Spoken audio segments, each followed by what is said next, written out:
The worst mining disasters in history.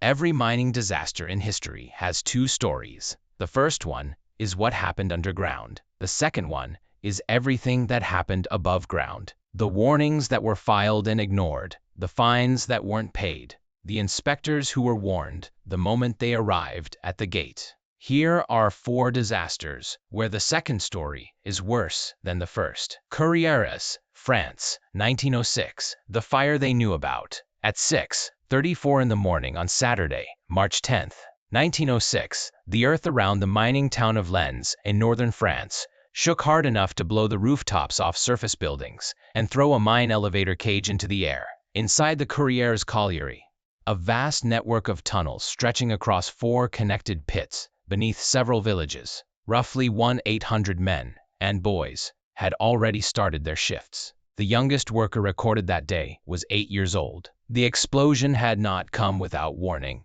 3 days earlier, smoke had been detected deep in the Cecil pit. The day before the explosion, a fire was confirmed, burning 270 meters underground. The correct response was to evacuate the mine. Instead, the company's managers decided to seal off the burning section, blocking the tunnels with brick and mortar to starve the fire of oxygen. What they hadn't accounted for was that sealing a tunnel in a poorly ventilated coal mine traps flammable gas inside it.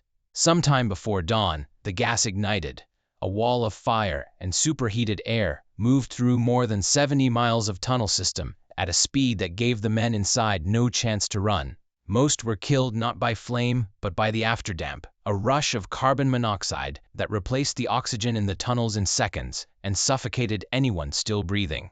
By lunch, more than 1,000 of them were gone. On the surface, the company hesitated. Executives argued over the risk of secondary explosions. Families who had rushed to the pithead were kept back by guards. The official rescue effort was called off after just 3 days, when the company declared that no one could still be alive. Then, 20 days after the explosion, 13 miners emerged from a collapsed shaft entrance, gaunt, blackened with soot, and barely recognizable. They had survived by finding isolated air pockets, following a water source, and walking over 20 miles through collapsed tunnels in total darkness. The final death toll was 1,099. It remains the worst mining disaster in European history. A judicial investigation concluded that the company could not be held criminally responsible. No charges were ever filed. Senghenydd, Wales, 1913. The same mine, twice, at 8:10 in the morning on October 14, 1913. An electrical spark from an underground signaling bell ignited a pocket of methane gas in the Universal Colliery in the village of Senghenydd, South Wales. The explosion triggered a chain reaction as the blast wave lifted coal dust off the tunnel floors and ignited it, carrying the fire deeper and deeper into the workings until it had reached nearly every corner of the mine. 439 men and boys were killed. Most of the village went into mourning simultaneously because most of the village's men worked in the same pit. The reason this disaster is remembered differently from other mine explosions of the era is that it had already happened before. On May 24, 1901, 12 years earlier, an explosion at the exact same colliery had killed 81 miners. The subsequent inquiry recommended specific safety measures, better ventilation, coal dust suppression, stricter lamp regulations. The colliery owners had been given until September 1913 to comply with the outstanding requirements. They had not done so by October 14, 1913, the day the second explosion hit. The owners and manager were prosecuted for 21 breaches of the Coal Mines Act. Most charges were dropped. The company was fined £10. The manager was fined £24. As one Welsh newspaper calculated, that worked out to 1 shilling and 1¼ pence per dead miner. Less than 6 pence in today's money. The colliery reopened within 6 weeks. It operated for another 15 years. Bensihu, China, 1942. The ventilation they cut. On the morning of April 26, 1942, roughly 2,000 miners were working in the Bensihu colliery in Liaoning province, in what was then Japanese-occupied northeast China. The mine was one of the largest coal operations in Asia, producing fuel for Japanese wartime industry. The workforce was almost entirely Chinese, many of them forced laborers, captured or conscripted, working 12-hour shifts in conditions that witnesses later described as slave labor. Food was scarce. Workers were beaten by overseers wielding pick handles. Disease was constant. The perimeter of the mine was fenced and guarded. That morning, the mine lost electricity. The power outage shut down the ventilation fans. For more than 2 hours, carbon monoxide and methane accumulated in the underground galleries with nothing to clear them. When a gas and coal dust explosion finally ignited, flames burst from the shaft entrance on the surface. Japanese administrators made the decision to seal the shaft and cut the ventilation entirely to contain the fire, trapping the miners still alive inside with a pocket of oxygen that was already running out and a spreading cloud of carbon monoxide. It took 10 days to recover all the bodies. The Japanese authorities initially reported that 34 people had died. Later, a monument they erected on the site gave the number as 1,327.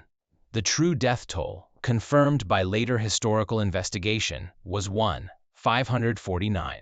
Of the dead, 1,518 were Chinese workers.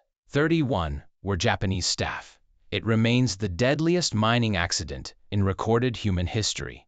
Upper Big Branch, West Virginia, 2010. The two sets of books. At 3:27 in the afternoon on April 5, 2010, an explosion 980 feet underground at the Upper Big Branch coal mine in Raleigh County, West Virginia, killed 29 miners. It was the worst mining disaster in the United States in 40 years. The Mine Safety and Health Administration had been writing citations at this mine for years. Between 1995 and 2010, federal regulators had issued more than 3,000 safety violations to the company that owned the mine. In the 18 months before the explosion alone, the mine had received 600 citations. In the month before the explosion, 57 citations, many of them related specifically to ventilation and coal dust accumulation, the two factors that caused the explosion. The company had been fighting many of those citations in court, rather than paying or fixing them. What investigators found after the blast was more damning than the citation count. The mine had been operating with two separate sets of records. One set, the internal production and maintenance log, recorded known hazards, dangerous readings, and equipment failures. The other set, the official examination book shown to regulators, was clean. Guards were stationed at the mine entrance, with instructions to radio underground the moment a federal inspector arrived, giving crews time to correct visible violations before inspectors reached the working face. The explosion itself was caused by a methane ignition from a cut into the rock, which then ignited accumulated coal dust that the ventilation system had been cited for failing to control. The fireball traveled through sections of the mine that safety systems were supposed to suppress. Those systems hadn't been maintained. A federal investigation described the company's conduct as intentional and aggressive. The CEO was convicted in 2015 of a misdemeanor, conspiring to willfully violate safety standards, and sentenced to 1 year in prison. He served it, was released, and subsequently ran for the United States Senate. 4 explosions, 4 different countries, 4 different eras. And in every single case, the disaster was preceded by a warning, a file, a report, a fine, a previous explosion, or an actual fire burning underground the day before. The coal always came up. The warnings always went down.